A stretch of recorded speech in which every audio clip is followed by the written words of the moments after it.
15 বছর ধরে তৃণমূল সরকারে রয়েছে, অথচ ঘাটালের কোনো পরিবর্তন হয়নি। দীর্ঘদিন ধরে ঘাটালে সাংসদ, বিধায়ক সব ছিল, তবুও তারা উন্নয়ন করেননি।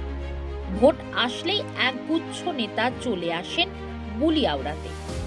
দিলীপ ঘোষ বলেন, 2026-এ রাজনৈতিক পরিবর্তন হচ্ছে বাংলায়।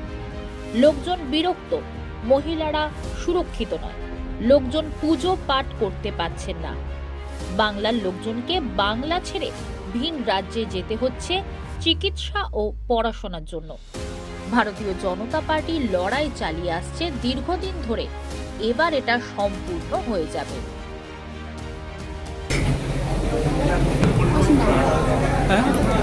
তোমারটা করবে? আচ্ছা করবে, আচ্ছা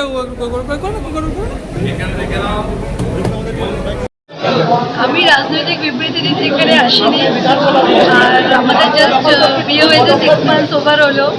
ফিলহাল আমি দাম্পত্য জীবনটাকে এনজয় করছি। রাজনৈতিক বিষয়ে আপাতত নিজেকে আমি স্তব্ধ রাখতে চাই। পরিস্থিতির সাথে দেখা যাবে।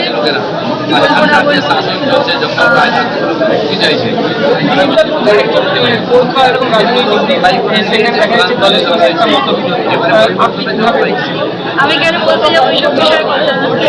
আমার এখতিয়ারের মধ্যে এইসব বিষয়ে কোনো কথা বলি।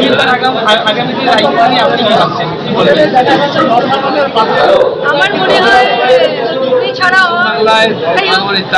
উনি হচ্ছেন অদ্বিতীয়। ওনার অপশন বেঙ্গলে এখনো পাবলিকের জনপ্রিয়তা আছে। ওনার প্রিভিয়াস রেজাল্ট বলবে উনি কি ছিলেন, বর্তমান পরিস্থিতি আর আগামী ফলাফল কি হবে, ওনাকে কতটা প্রয়োজন হবে না হবে সেটা সময় বলে দেবে। আমার কিছু বলে